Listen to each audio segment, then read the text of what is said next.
오늘 아침 우리 사랑하는 성도님들을 이렇게 뵈니까 우리 예수님 친구분들을 뵙는 것 같아요.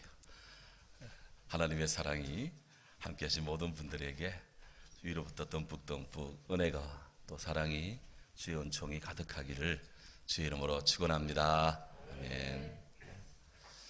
이제 본격적으로 천국 복음을 전하시는 예수님께서는 우리가 지난주 말씀을 본 것처럼 갈릴리 해변을 지나가시다가 열심히 고기를 잡고 있던 베드로 그리고 그 형제 안드레를 부르셨습니다. 그리고 내일의 조업을 위해서 찢어진 그물을 깃고 있던 세베대의 아들 야고보 그리고 그 형제 요한도 제자로 부르셨습니다. 오늘 23절에 따르면 예수님께서 갈릴리의 그 어부들 베드로, 안드레, 야고보, 요한을 데리고 지금 온 갈릴리를 두루 다니셨다고 성경은 전하고 있습니다. 예수님께서 제자들을 데리고 쭉 다니셨던 이 갈릴리, 동쪽으로는 요단강 갈릴리 호수가, 서쪽으로는 지중해가, 남쪽으로는 사마리아가, 북쪽으로는 베니게, 페니키아가 이렇게 자리를 잡고 있습니다. 그 면적을 보면 이 동서로는 한 45km, 남북으로는 한 80km 정도 되는 그런 이 지역입니다. 요세푸스라는 역사가의 기록에 따르면 당시 갈릴리에는 204군데, 204곳의 대소촌락 또 마을들이 있었는데 그 안에 최소한 300만 명 정도가 살고 있었다고 합니다. 이 왕성한 지역이었습니다.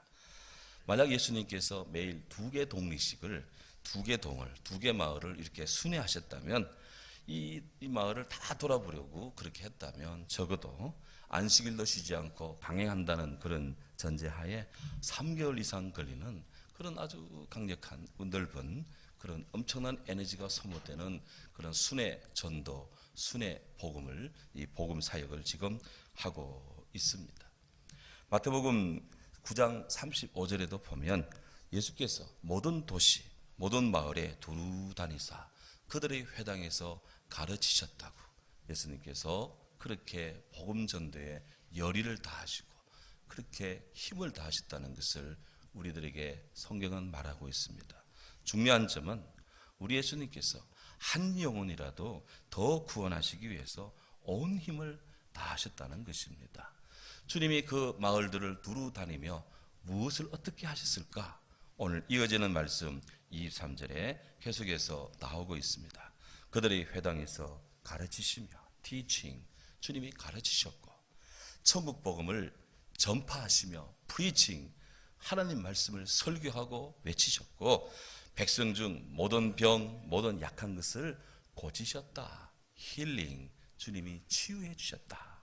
그렇게 성경은 말씀합니다. 우리 주님이 이 땅에서 하셨던 중요한 일 3가지, 가르치심, 전하심, 그리고 치료하심, 소위 예수님의 3대 사역이라고 하는 것이에요.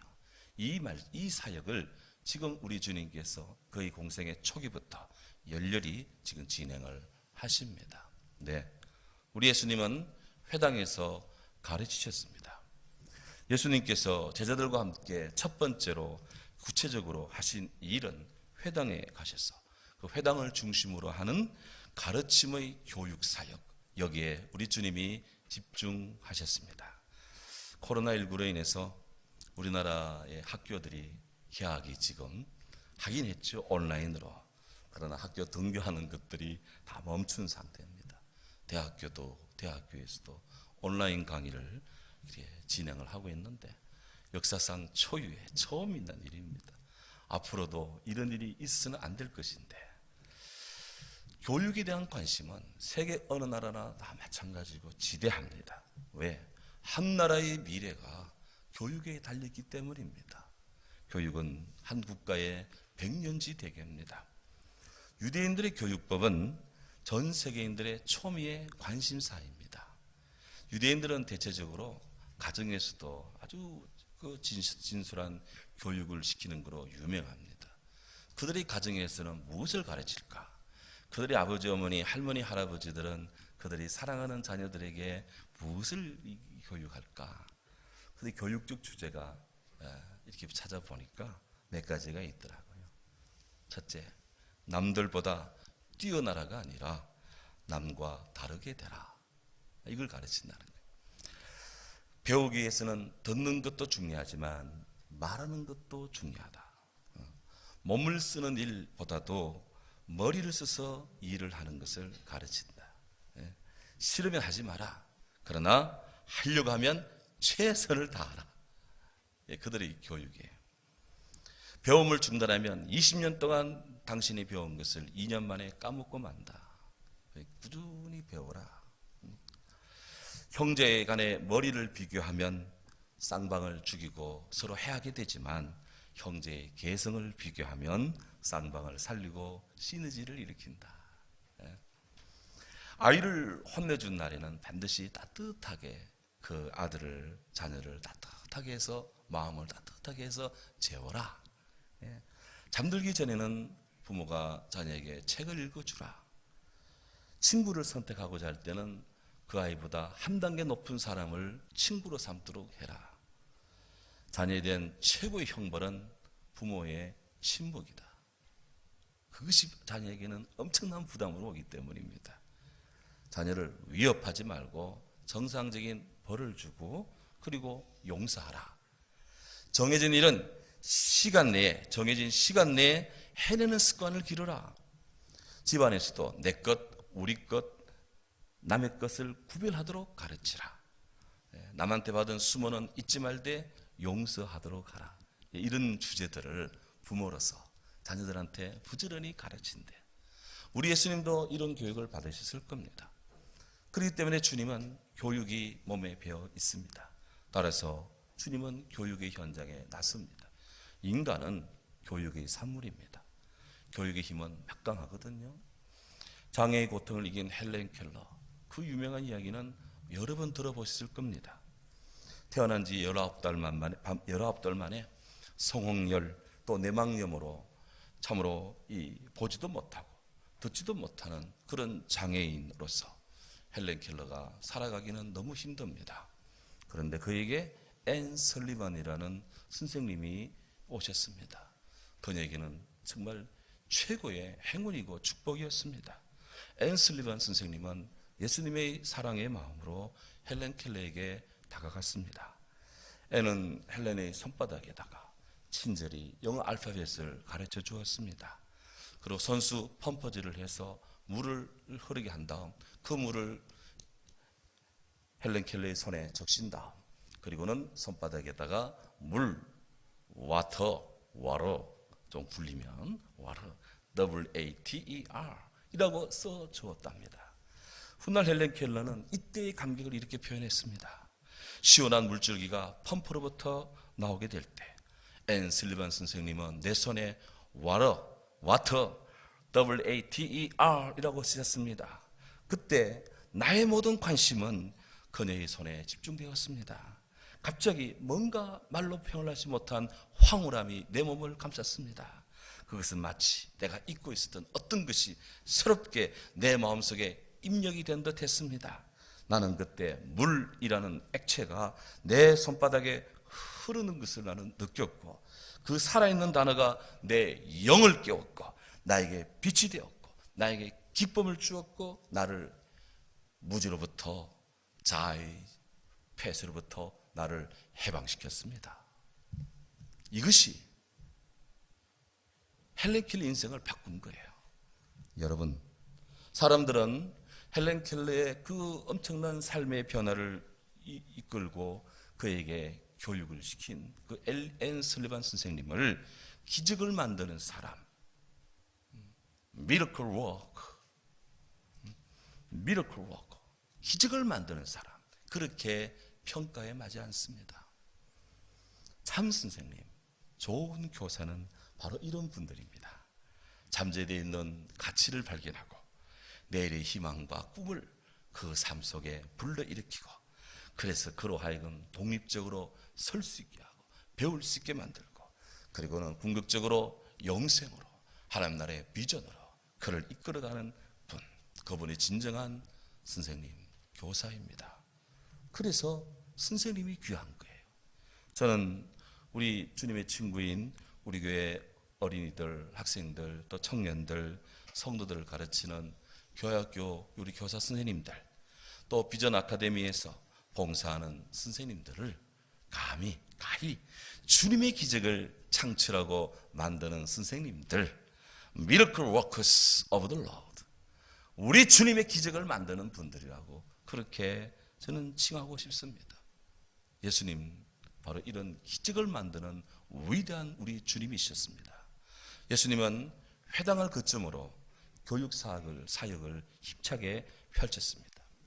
회당이라는 것은 유대인의 슬픈 역사, 바벨론 포로 그 엄청난 순환 뒤에 그들이 함께 모여 예루살렘 성전에 모여 예배할 수 없을 때 그들이 있는 자리 처소에서 하나님을 경배하고 성경을 배우기 위해서 궁예지축으로 만든 대안이기도 했습니다.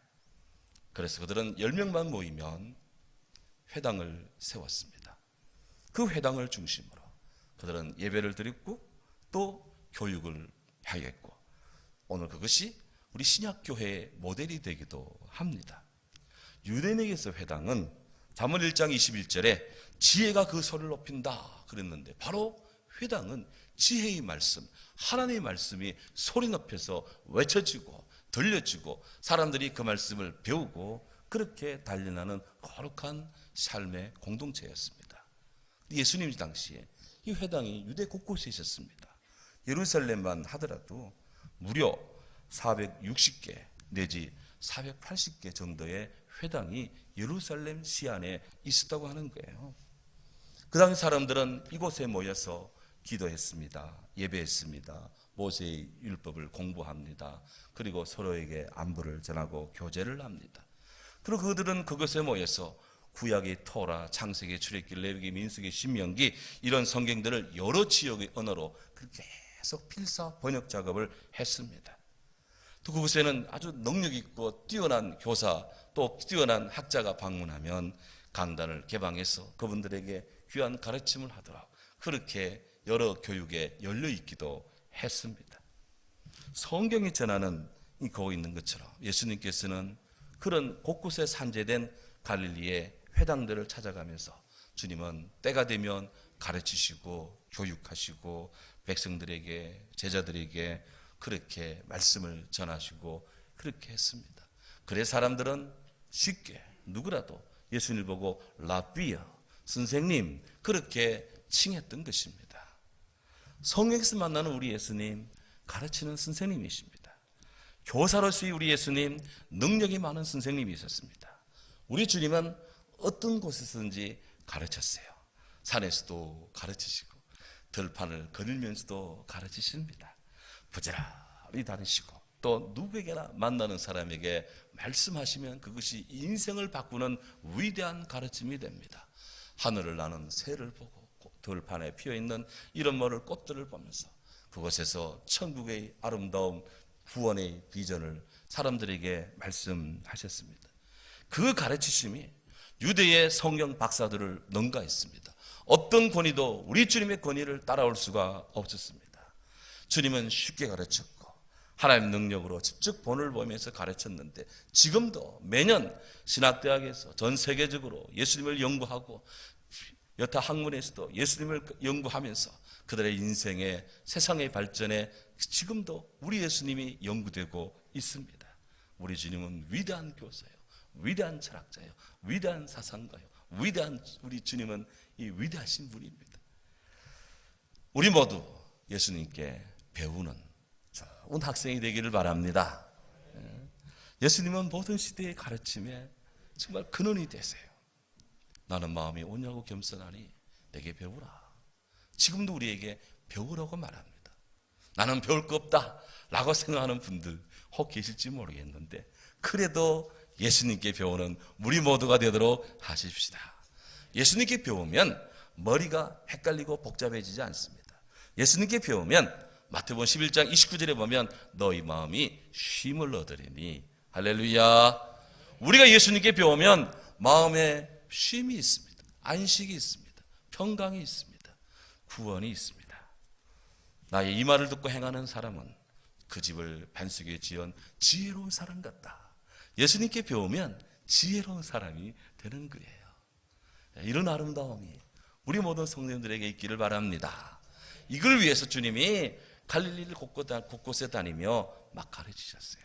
또한 오늘 성경에서 만난 우리 예수님 천국 복음을 프리징 설교하시고 전파하셨습니다. 이 천국 복음, the good news about the kingdom of God, 하나님 나라에 대한 이 good news, 좋은 소식은 바로 성경의 복음서가 존재하는 이유입니다. 성경이 있는 이유입니다. 오늘 교회가 있는 이유입니다.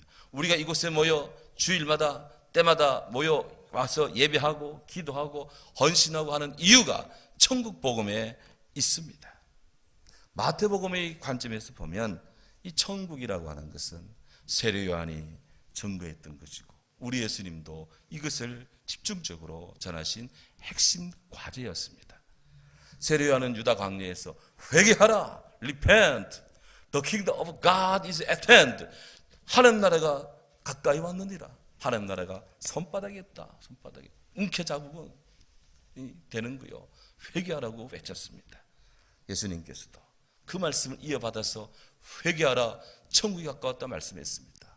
그리고 이어지는 마태복음 5장, 6장, 7장 이 소위 산상수훈에서 천국 복음을 주제로 천국인의 삶을 가르치고 천국인의 모습을 그렇게 교육하시고 선포하셨습니다. 예수님의 공생애는 천국의 복음을 전하는 그런 전도자로서의 삶이었습니다. 천국의 복음에서의 살아가는 삶의 모델로서 우리 예수님은 빛을 발하고 계십니다. 사랑하는 성도 여러분, 교회는 이 천국 복음을 믿고 천국의 삶을 살아가는 그런 현장입니다. 우리 주님 십자가에 못 박히시고 당신이 부활하심으로 이 교회가 믿는 자들의 고백 위에 세워졌습니다. 따라서 우리는 우리 안에 있는 이 주님의 교회가 이곳에 주의 나라가 이루어지고 이곳을 통해 이 땅이 주의 나라가 이루어지고 이것을 통해 하나님 아버지의 뜻이 하늘에서 이룬 것처럼 이 땅에서도 이루어지며 주의 나라 온 땅에 이루어지고 모든 인류가 구원받는 하나님의 꿈을 이루어드리도록 우리도 이 천국 복음의 전도자로 이곳에 함께 동참해야 될 줄로 믿습니다. 나아가서 주님은 이 천국 복음을 주오시는 그날까지 땅끝까지 이르러 증인이 되라고 전하라고 당부하셨어요. 마태복음 24장 14절 이 천국 복음이 모든 민족에게 증언되기 위하여 온 세상에 전파되어야 하리니 그제서야 끝이 오리라. 언제 우리 주님이 오시고 언제 이 세계의 모든 것들이 오메가로 형성이 될까? 복음이 온 땅에 전해져야 됩니다. 아직까지도 이 세상에는 예수 이름이 증오를 받고 예수님 이름이 거절을 당하고 예수님의 교회가 핍박을 받는 곳이 너무나 많습니다. 코로나19 발원지기도 하는 우한이에요. 그곳에 하나님의 교회들이 주의 교회가 시진핑의 핍박을 받아서 얼마나 많이 교회가 폭파되고 십자가가 불태워지고 끌어내지고 그곳에 십계명 대신에 공산당 강령이 붙고 시진핑 십계명 시진핑의 10가지 정신교육 주제가 붙고 한국의 선교사들이 중국에 다 추방당하고 있고 다는 그렇지 않겠습니다만은 그런 일들이 비일비재합니다. 저 북녘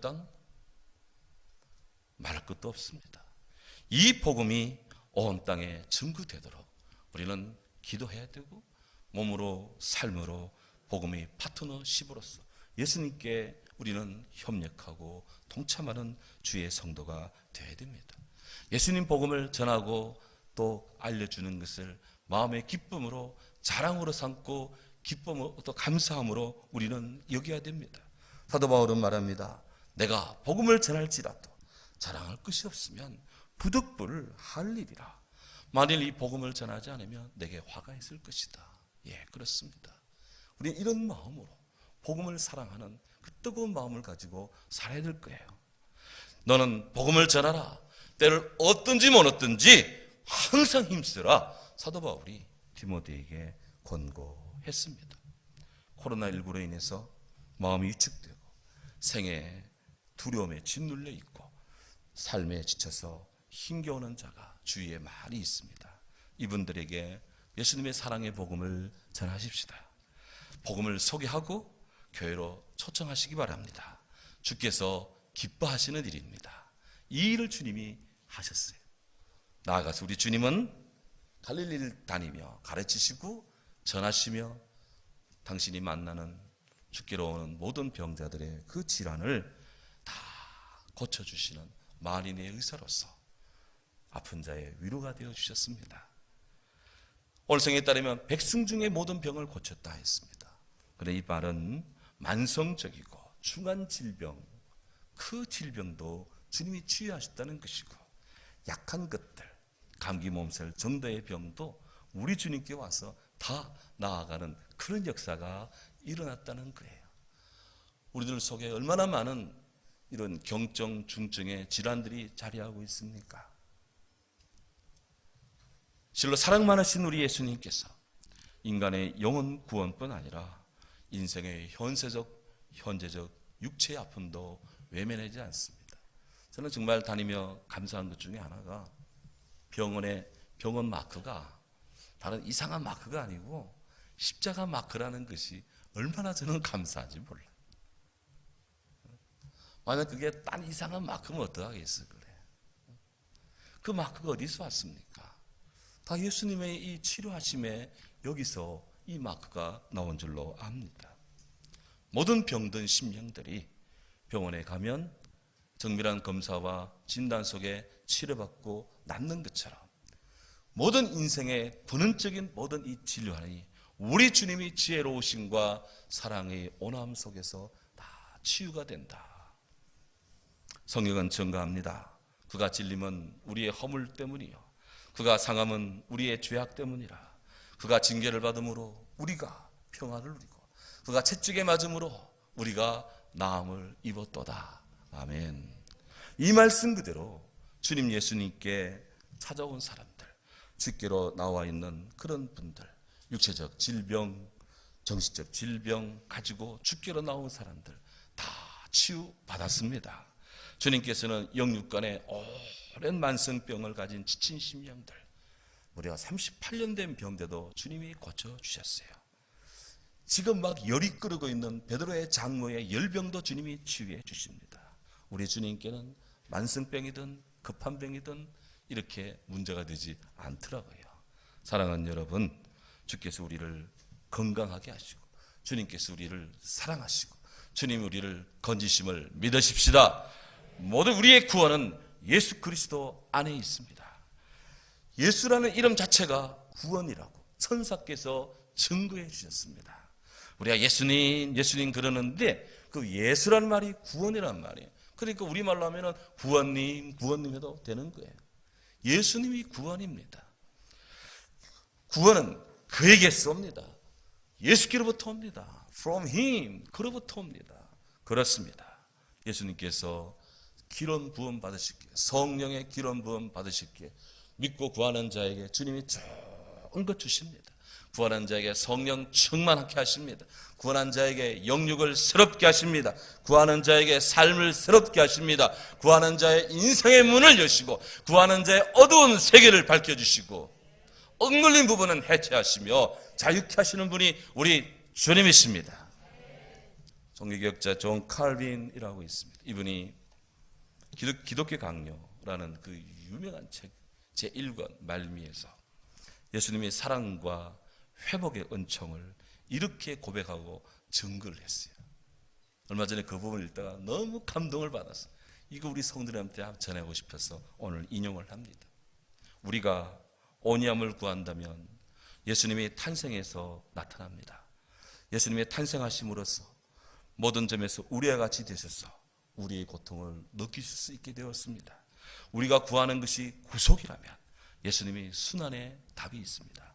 우리가 원하는 것이 무죄 방면이라면 그것은 예수님께서 정죄받으심에 있습니다. 우리가 원하는 것이 저주를 면하는 것이라면 그것은 예수님의 십자가에 있습니다. 은혜 되시면 아멘. 배상을 치르는 일이라면 예수님의 희생에 있습니다.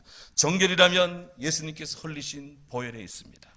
화해라면 예수님 십자가의 죽으심에 있습니다. 육을 죽이는 일이라면 예수님이 무덤에 있습니다. 새로운 생명이라면 거의 부활에 있습니다. 영생불사도 예수님이 부활에 있습니다. 천국을 상속하는 일도 예수님이 성천에 있습니다. 천국을 상속하는 일이 우리 예수님의 성천에 있다면 보호나 안전 그리고 풍부한 축복 이 모든 것 예수 그리스도로 말미암아 들어가는 하나님 나라 천국에 있습니다. 안심하고 심판을 기다리는 것이라면 예수님이 받으신 심판권에 있습니다. 예수님 그리스도 안에 각종 선한 것이 풍성하게 장만되어 있습니다.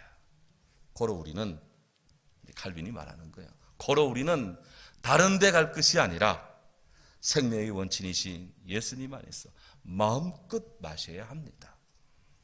그리스도만으로 만족하지 않고 이런 희망 저런 희망 없이 떠다니는 사람들, 비록 예수님께 관심이 있다 하지만 생각의 일부를 다른 쪽으로 돌렸다는 점에서 그들은 지금 바른 길에서 떠나 있는 것입니다. 그러나 사람들이 그리스도의 풍성한 축복을 한 번이라도 참으로 안다면 그 어떤 불신도 침입하지 못할 거예요. 예. 그리스도 예수님 안에 모든 것이 있습니다. 예수님이 우리의 답이십니다.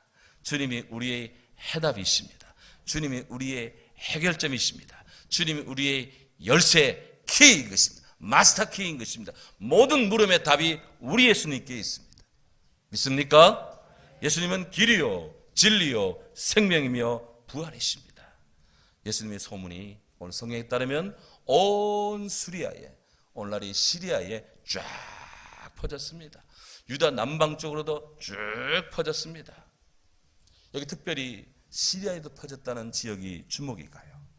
이곳이 지리적으로는 어느 정도 범위인지는 불확실합니다만은 유대 북쪽 지역의 광범위한 지역을 포함을 하는 것이 틀림이 없습니다. 이 지역은 과거 솔로몬 시대 때 이스라엘을 대적하고 서로 미워하며 전쟁도 하던 지역이었습니다. 하지만 이제 그곳에도 예수님의 소문이 쫙 퍼지게 되었습니다. 그곳에서 몸이 아픈 사람들, 병에 걸려 힘이 든 분들, 고통당하는 병자들이 우리 예수님께로 와서 치유, 고침을 받았습니다. 우리 예수님으로 인해서 지역 간의 화해가, 지역 간의 화목이, 그렇게 레포가 우리 주님 안에서 형성이 되었습니다. 몸도 마음도 지역 간의 감정도 갈등도 치유가 되었습니다. 이 대한민국 땅에 이 어렵게 갈라진 이 지형들, 좌로 우로 기울어져 있고 동서로 남북으로 이렇게 갈라지고 찢어지고 기울어져 있는 이 땅, 무엇으로 산산이 갈라져 있는 이 마음들을 치유하고 건질 수 있겠습니까? 그 어떤 정치가가, 그 어떤 이념이 너 오직 예수 그리스도 우리 주님만이 구원을 할 수 있습니다. 이 병든 땅, 온 세계 코로나의 위협과 중압감에 시달리는 이 백성들의 영혼을 구원하고 마음의 두려움을 건질 수 있는 분은 오직 주 예수 그리스도 밖에 없습니다. 사랑하는 성도 여러분, 그러므로 우리는 주님을 보아야 돼요. 놀랍게도 주께서 이렇게 갈릴리를 다니며 시리아 쪽에서 넘어온 사람들 치료해주고 그들에게 복음을 전해주고 그렇게 하나님 나라를 전해주고 한 결과 그 뒤를 따랐던 사도 바울이 시리아 안디옥을 중심으로 복음센터를 열게 되었고요. 다메섹, 안디옥, 라우디게아 교회 등등 그곳에 유명한 하나님의 초대교회들이 세워져서 정말 유럽을, 아시아를 복음시키는 정말 위대한 하나님의 복음의 기지가 되었다는 거 아니에요. 우리 예수님이 미리 복음을 전했기 때문에 그 씨가 바울 때 자라고 열매 맺고 오늘날 전 세계에 복음을 전하는 복음의 용광로가 되었습니다. 그렇습니다. 우리 주님의 위대한 성공을 여기서는 봅니다. 가르치시며 전파하시며 고치시는 우리 예수님의 은혜를 찬양합니다. 우리들도 가르치시며 고치시며 전파하시는 예수님을 믿고 사랑하며 따라가야 될 줄로 믿습니다. 우리들도 우리 교회가 가르치시며 전파하시며 고치시는 예수님의 센터가 되도록 해야 됩니다. 가르치시며 전파하시며 그리고 고치시는 예수님이 진정 저와 여러분, 우리 모두의 희망임을 이 시간에 고백합니다. 주의 은혜가 모든 분들이 가득하기를 주 이름으로 축원합니다. 아멘. 사랑하는 주님,